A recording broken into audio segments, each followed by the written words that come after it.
Do people ever learn from history?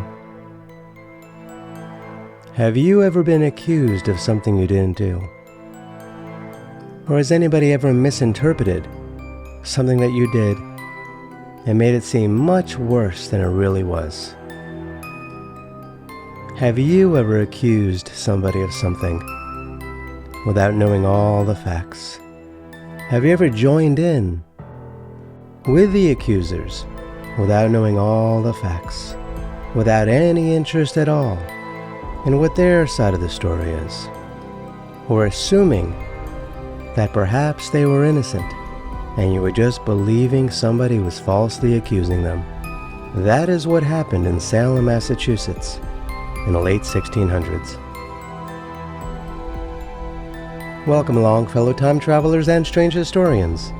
This time around, we're going to travel back in time. And we're going to go to Salem, Massachusetts in 1692. Before I begin, please like and share this show and subscribe to my channel and hit the notification bell. Now please join me around the campfire.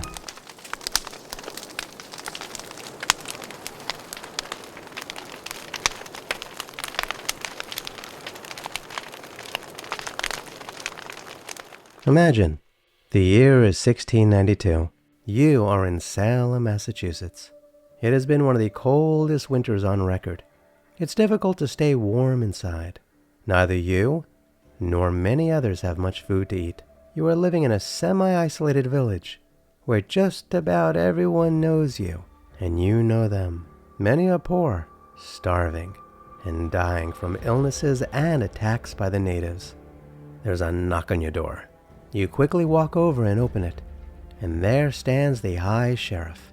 He tells you that he has come to arrest you. You are told that you've been accused of being a witch. You look around. Everyone in your family is gone. You are all alone. And so you are taken outside and are shivering from the cold air. The sheriff doesn't give you a moment to grab your jacket or even a blanket. You close the door behind you, and an icicle falls from the roof of the house and lands on the shoulder of the sheriff. He glares at you and curses at you for being a witch. And he throws you down the wooden stairs, and your bare hands sink into the snow on the frozen ground outside your house. He then grabs your arm and pulls you up and abruptly leads you to a horse-drawn cart. There are 3 other women and a man in the cart already. They too are prisoners. They too have been accused of being witches. You are all shivering in the cold while you stand in the cart as the wind whips through your thin layer of clothing. You are told that you are being brought either to Ingersoll's Tavern or the Salem Meeting House in the village to be interrogated. Along the way, you remain silent and you think about all the hardships that you and your family and your neighbors have endured recently and continue to endure. There have been so many arguments about property lines and grazing rights. There have been so many squabbles. You have come to dislike many of your neighbors, and many of your neighbors have come to dislike you, simply for siding with some of your friends and family over their disputes, as well as disputes between the wealthy Putnam and Porter families. A war with and between indigenous tribes is raging less than 70 miles away. Many refugees from other colonies have arrived in Salem. And it's difficult to know what to do with them. There is so little food already for the villagers. There is so much tension in the air. Some have wondered if the devil has been playing a role in all of this.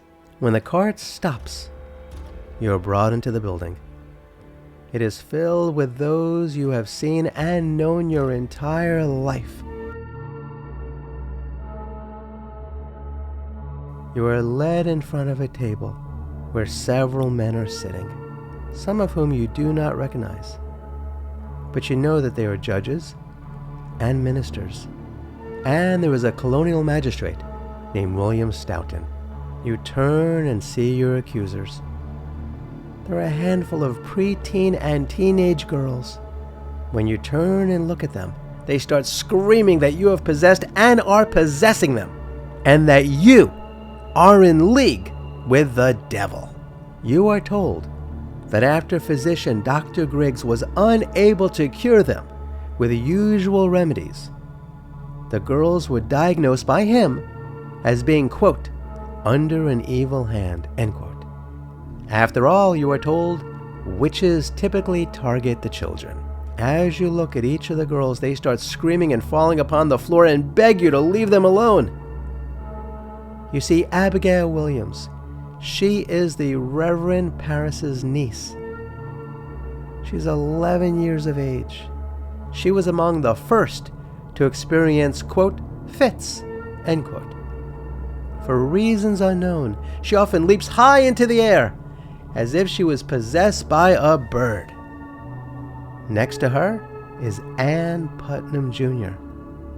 She also is 11 years of age. Her father is Thomas Putnam. Her father is one of Salem's wealthiest residents. Next to her is Elizabeth Booth, age 18. 2 years ago, when she was 16, she was accused of being a witch. Now she is an accuser. Next to her is Elizabeth Hubbard, age 16, about to turn 17. She is an orphan who lives with her uncle, Dr. William Griggs. She serves as his maidservant. She has been one of the primary instigators of accusing local women of being witches. When she was found choking and shaking, her uncle asked her who was responsible, and she named 3 women. Tituba, a slave working for Reverend Parris, a local beggar named Sarah Good, and Sarah Osborne, an elderly, impoverished woman who has been too sick to attend church lately. You then see Elizabeth Parris. Her friends call her Betty. She is 9 years of age. She is the daughter of Reverend Parris's daughter. She was one of the first to experience fits.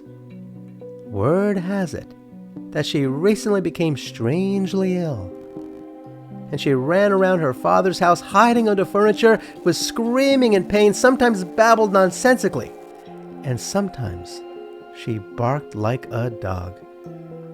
And she would oftentimes fall into a trance. Next to Betty is Mary Walcott.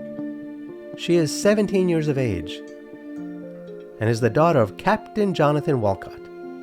Her aunt, Mary Sibley, had previously explained to the judges that the Parris family's slave should bake something called a, quote, witch's cake, end quote. You are then told that a witch's cake, made with rye flour and the urine of one or more of the afflicted girls, was fed to a dog. The idea was to either have the dog exhibit the same symptoms as the girls, or to draw the witch to the animal. And this might also counteract the spell and relieve the children of their afflictions. Next to her is Mercy Lewis, who is 17 years of age. A few years ago, in 1689, most of her family, including her parents, grandparents, aunts, uncles, and most of her cousins, were killed in an attack by Native Americans. Last year, she moved to Salem to be near a married sister. She is now a servant in Thomas Putnam's household.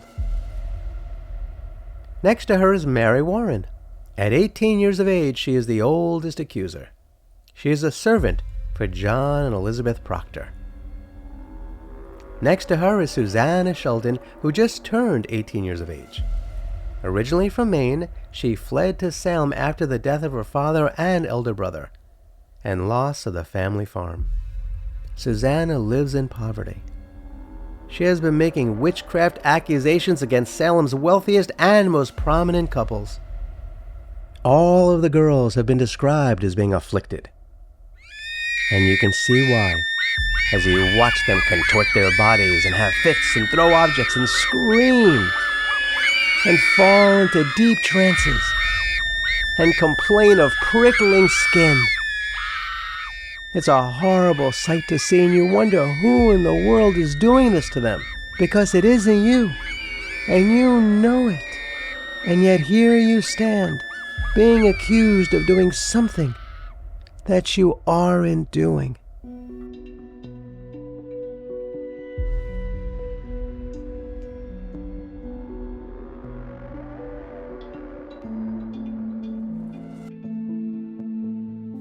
But it's not just little girls here. Ann Putnam Sr., Ann's mother, has also become afflicted at times, and oftentimes appears in court to accuse others of witchcraft. Interestingly, many of the accusers and afflicted seem to have some sort of connection to the Putnam family.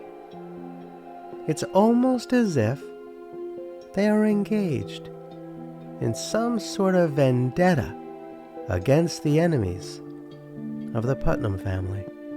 One of the girls, Elizabeth Hubbard, stands up, points her finger at you, and says they saw an apparition of you. You listen in silence as she looks at you and says that you tortured her most grievously, and you pricked her and pinched her and urged her to write in the devil's book. You don't know what to think at first. After all, there have been books written that claim to be able to prove the existence of witches and ghosts of the supernatural realm. The authors and readers of such books say that anyone who denies apparitions are to be considered heretics because, among other things, it means that they do not believe in angels. And so you cannot deny apparitions, because if you do, it means you don't believe in God's angels. You know you are innocent. You know you are not a witch. But at the same time, you believe in angels, and you believe in demons. And you also believe in witches.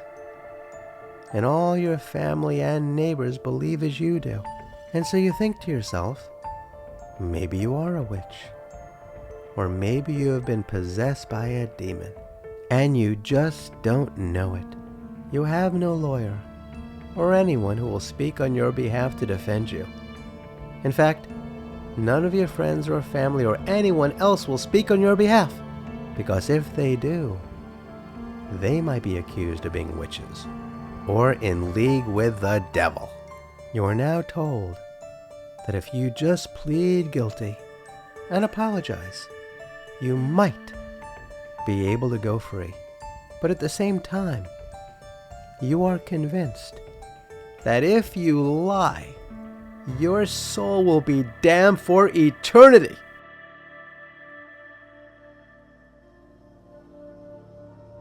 Maybe this is all a test by God. Maybe God is testing your faith in Him. Maybe God wants to see if you will lower yourself to lie to save your mortal flesh.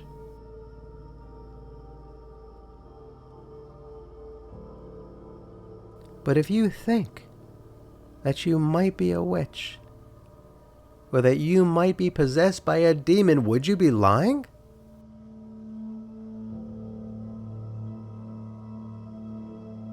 You are now told that if you insist that you are innocent, there is a 100% chance you will be hanged by your neck until you are dead.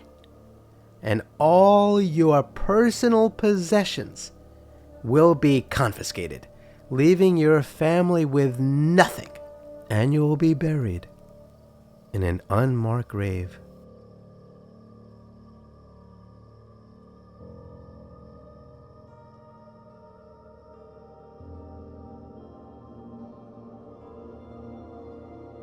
The magistrate John Haythorne asks you, "Why do you afflict these children? And you reply, I afflict no one. I am innocent. Haythorn asks, are you familiar with the devil?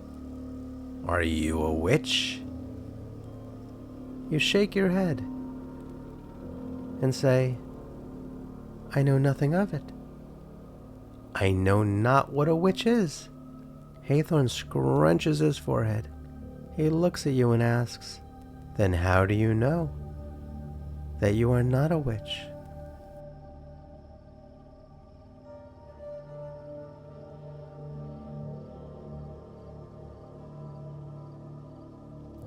You don't have much time to think about this. You need to make a decision in a flash. Otherwise, you are going to be stripped naked in front of everyone in this room. And you will be inspected for a red mark, or a mole, or a scar, or a blemish, or maybe even a bruise of any sort that would prove that you had been bitten by the devil and would signify that you agreed to a demonic pact. Think about this. Think about your family. Think about your friends. Think about your neighbors. Think about your future. They're going to put you in a freezing cold jail with dozens of others who have been accused of witchcraft. You will not have a blanket. You will not have food. You will not have any hope. And next week, at this time, you will be convicted of witchcraft. And you will be carted to Gallows Hill, a barren slope near the village. And a noose will be placed over your head. And you will be swinging from your neck, and your life will be over. And as previously mentioned, your body will then be thrown into an unmarked grave. You look back at the girls and they start screaming. They say they see a yellow bird on your shoulder and they begin to flap their arms like birds. And now they're sticking their tongues all the way out. And now they're crawling on the floor and screaming that you are tormenting them. What in the world should you do? Should you confess? And if you do and you're set free, then what? How can you live here for the rest of your life with people thinking you are a witch? Will you flee Salem? Maybe you should plead guilty and stand up for yourself and your innocence. But if you stand for trial, you know you're going to be found guilty and you are going to die. And if you refuse to stand for trial, you will be tortured until you plead guilty or innocent. What other options do you have? Maybe you should accuse someone else. Maybe someone that you dislike here in Salem. And you can claim that they afflicted you and that you are the victim. That would work. Others have done that. That would work. Should you do that? Would you do that? Could you do that? Make your next decision very carefully, because your life and the lives of others depends upon it. Kindly share your decision in the comments below. At this point, I'd like to thank you for joining me on this time travel adventure to Salem, Massachusetts in 1692. Kindly remember to like, share, and subscribe, and hit the notification bell, because there will be more videos like this one, and I hope you check those out too. Please check out the links below to learn how to support my research and productions. Specifically, I would really appreciate it if you could become a member of my channel and or join me on Patreon. You could also leave a super thanks in the comments below. Kindly be kind to all non-human animals and please don't eat them. They don't like that. Remember, for the benefit of compassion for all living things and their own health, brilliant people throughout history have chosen a plant-based diet. And please do yourself a favor and go to a local shelter and adopt a cat or a dog. You and they will be very glad that you did. Until next time, I wish you safe travels on all your journeys.